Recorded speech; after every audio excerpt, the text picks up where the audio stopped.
के डिजिटल मंच पे आपका स्वागत है और मेरा नाम है बलराम योगी। और जैसा कि आपको पता है, अपन बात करने वाले हैं बीकानेर के राठौड़ राजवंश के बारे में। तो जैसा कि मैंने पिछली क्लास में आपको बताया भी था, इसके बारे में, सूरत सिंह के बारे में। तो अपन ने सूरत सिंह के बारे में चर्चा की थी कि 1805 में इनके द्वारा भटनेर पर अधिकार कर दिया जाता है और यह अधिकार मंगलवार के दिन किया जाता है। इसी कारण इस भटनेर का वर्तमान नाम हनुमानगढ़ रखा गया। फिर 1814 में चूरू के शासक शिवजी या शिवजी के ऊपर अटैक किया जाता है सूरत सिंह के द्वारा, और शिवजी के पास गोला बारूद खत्म होने पर इनके द्वारा चांदी के गोले दागे जाते हैं और अंततः 1818 में ब्रिटिश ईस्ट इंडिया कंपनी के साथ इस सूरत सिंह के द्वारा संधि कर ली जाती है। तो उसी क्रम में आज अपन आगे की बात करेंगे और अगले जो शासक है बीकानेर के, उनका नाम है राव रतन सिंह।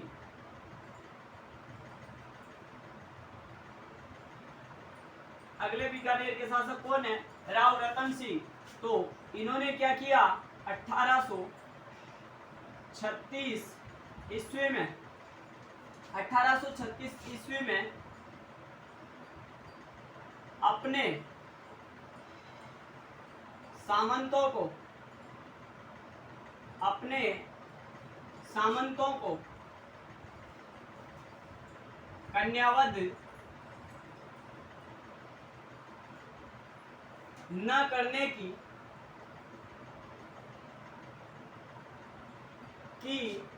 शपथ दिलाई।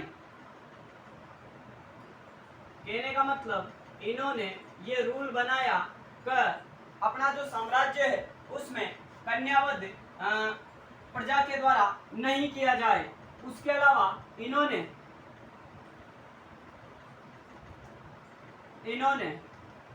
बीकानेर में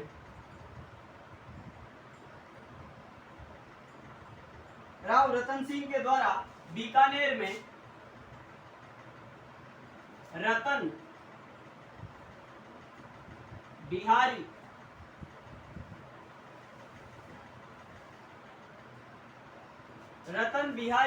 जी के मंदिर का निर्माण करवाया।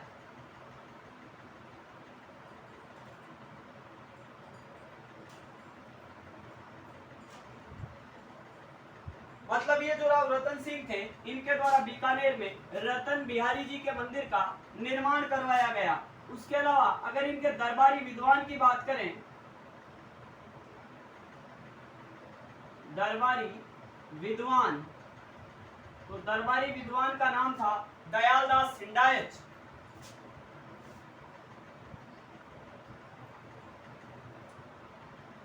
दयालदास सिंडायच। और इन दयालदास सिंडायच के द्वारा एक ग्रंथ लिखा गया, और ग्रंथ कौन सा था? वो है, देखिए नाम बताओ आप। प्रसिद्ध ग्रंथ है बीकानेर के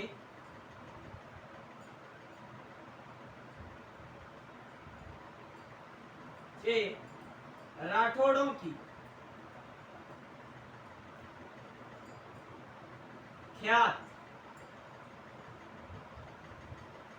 ये हैं बीकानेर के जो शासक थे राव रतन सिंह, उनके बारे में। राव रतन सिंह के द्वारा 1836 ईस्वी में अपने सामंतों को इस बात की शपथ दिलाई गई कि आप कन्याओं का वध नहीं करेंगे। उसके अलावा इन्होंने बीकानेर में रतन बिहारी जी के मंदिर का भी निर्माण करवाया, और इनके दरबारी विद्वान का नाम था दयालदास सिंडायच। और इन्हीं दयालदास सिंडायच के द्वारा एक प्रसिद्ध ग्रंथ लिखा गया जिसका नाम है बीकानेर के राठौड़ों की ख्यात। इसके बाद में अगले जो बीकानेर के शासक है, उनका नाम है सरदार सिंह।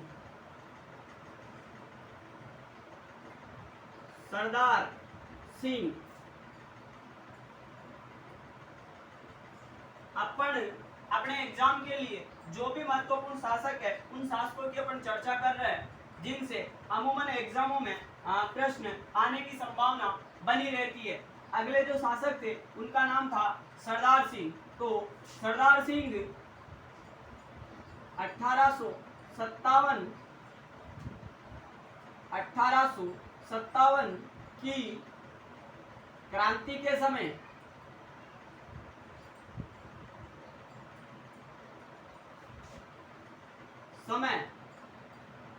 यहाँ के शासक थे। तो अगर आपसे पूछे 1857 की क्रांति के समय बीकानेर के शासक कौन थे, तो उनका नाम है सरदार सिंह। और इनके बारे में एक वेरी वेरी इंपॉर्टेंट बात आती है, इन्होंने अंग्रेजों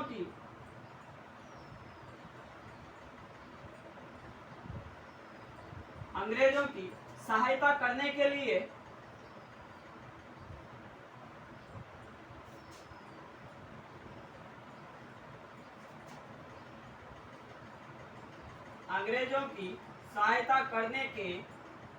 लिए अपनी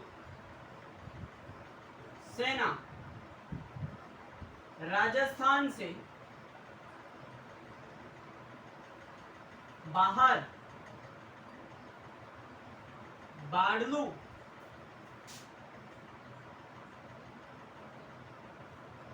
और ये बाड़लू स्थान कहां पे पड़ता है? हरियाणा में।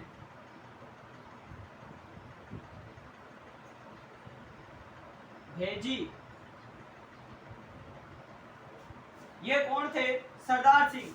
कहने का मतलब राजस्थान में जो 1857 की क्रांति हुई थी, उस क्रांति के समय बीकानेर के शासक कौन थे? सरदार सिंह। और इन्होंने क्या किया?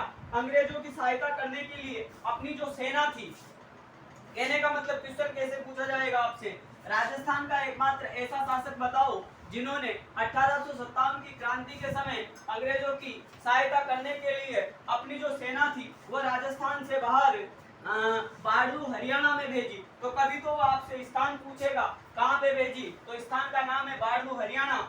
और मतलब ये राजपूताने का एकमात्र ऐसा शासक था जिसने अंग्रेजों की सहायता करने के लिए अपनी सेना राजस्थान राज्य से बाहर हरियाणा राज्य में भेजी थी। तो ये रतन सिंह थे। और रतन सिंह के बाद में मैंने आपको सरदार सिंह बताए। तो अब अपन अगले जो बीकानेर के शासक हैं उनकी चर्चा करेंगे। आप इसको नोट आउट कर सकते हो। अब अपन गंगा सिंह के बारे में बात करने वाले हैं। तो आपको रतन सिंह के बारे में क्या याद रखना है? 1836 में इन्होंने अपने सामंतों को इस बात की शपथ दिलाई कि अपन कन्याओं का वध नहीं करेंगे। उसके अलावा इनके द्वारा बीकानेर में रतन बिहारी जी के मंदिर का भी निर्माण करवाया गया था। और इनके दरबारी विद्वान का नाम भी मैंने आपको बताया, दयालदास सिंडायत, जिसके द्वारा बीकानेर के राठौड़ विख्यात नामक ग्रंथ भी लिखा गया था। फिर अपन ने सरदार सिंह के बारे में पढ़ा। सरदार सिंह 1857 की क्रांति के समय बीकानेर के शासक थे और इन्होंने अंग्रेजों की सहायता करने के लिए अपनी जो सेना थी वह राजस्थान से बाहर बाड़लू में, कहने का मतलब हरियाणा में, भेजी थी। तो अगले जो बीकानेर के शासक है उनका नाम है महाराजा गंगा सिंह। महाराजा गंगा सिंह।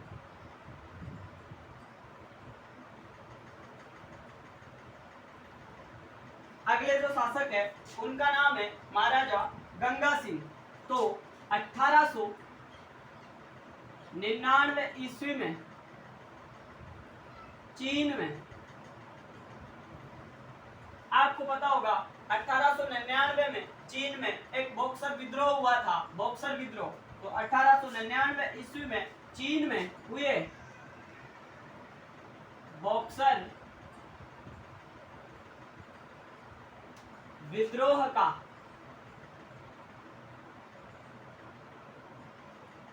दमन करने हेतु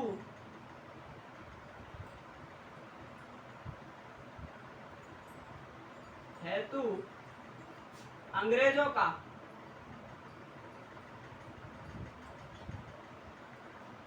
साथ दिया। मतलब जो चीन में बॉक्सर विद्रोह हुआ था उसका दमन करने के लिए ये महाराजा गंगा सिंह ने अपनी सेना चीन में भेजी। उसके अलावा 1919 ईस्वी में एक संधि हुई थी और संधि का नाम क्या था? वर्साई की संधि। तो 1919 ईस्वी की वर्साई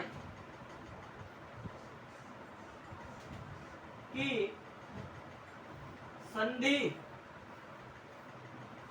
में भी भाग लिया।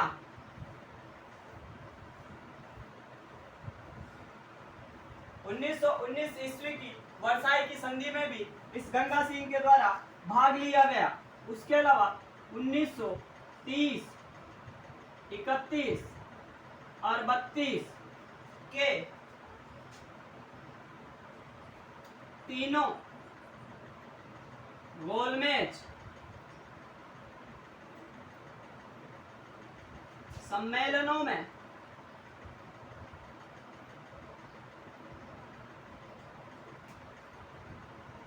भाग लिया।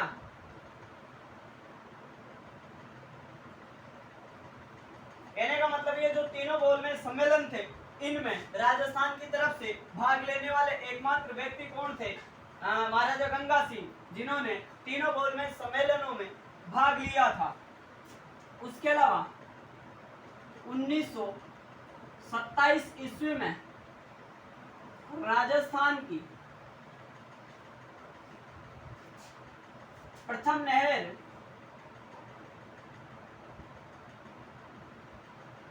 गंग नहर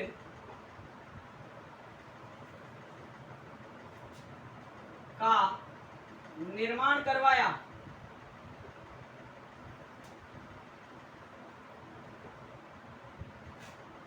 और इस नहर का उद्घाटन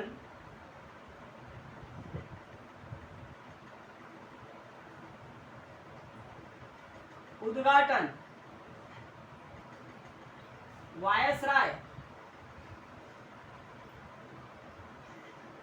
लॉर्ड इरविन के द्वारा किया गया।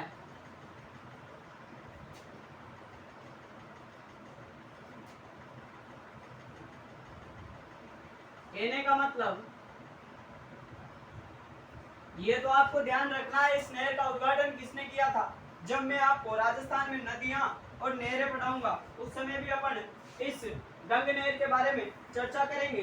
तो इस गंग नहर की प्रेरणा से प्रेरित होकर ही जो कमर सेन था, इस कमर सेन के द्वारा जो इंदिरा गांधी नहर परियोजना है उसकी नींव रखी गई थी। लेकिन उन सब बातों की चर्चा करेंगे अपन जब राजस्थान में नदियां और नहरें पढ़ेंगे उस समय। अभी आपको ये याद रखना है 1927 में महाराजा गंगा सिंह के द्वारा जो राजस्थान की प्रथम नहर है गंग नहर, इसका निर्माण करवाया गया और इस नहर का उद्घाटन वायसराय लॉर्ड इरविन के द्वारा किया गया था। और ये जो राजस्थान की प्रथम नहर थी गंग नहर, इसका निर्माण करवाया इसी कारण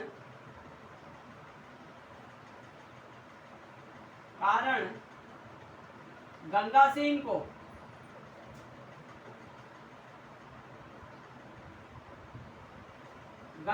को राजस्थान का भागीरथ कहते हैं। भागीरथ कहते हैं। अब अगर आपसे कोई पूछे राजस्थान का भागीरथ किसे कहा जाता है तो आपका आंसर आना चाहिए सर, ये जो बीकानेर के शासक थे महाराजा गंगा सिंह, इनको राजस्थान का भागीरथ बोला जाता है। उसके अलावा 1921 में स्थापित नरेश मंडल के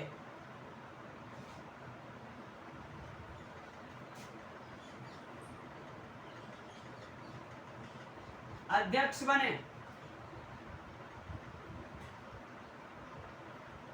ये जो महाराजा गंगा सिंह थे ये 1921 में स्थापित नरेश मंडल के अध्यक्ष भी बने थे।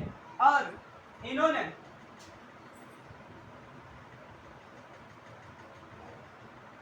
अपने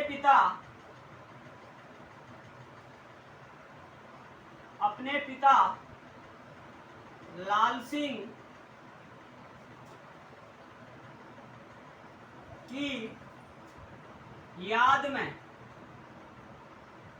लालगढ़ पैलेस का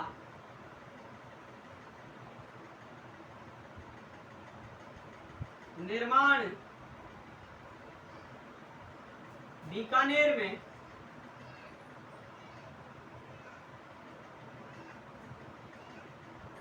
करवाया। इन्होंने अपने पिता लाल सिंह की स्मृति में, कहने का मतलब याद में, लालगढ़ पैलेस का निर्माण बीकानेर में करवाया और इस गंगा सिंह के द्वारा इनके द्वारा देशनोक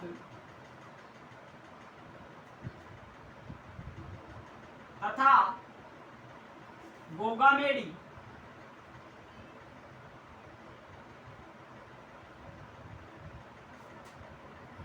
के मंदिरों का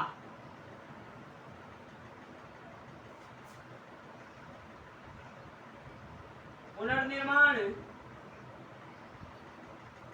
करवाया गया। तो ये थे बीकानेर के महाराजा गंगा सिंह। तो इनके बारे में एक बार फिर अपन चर्चा करते हैं।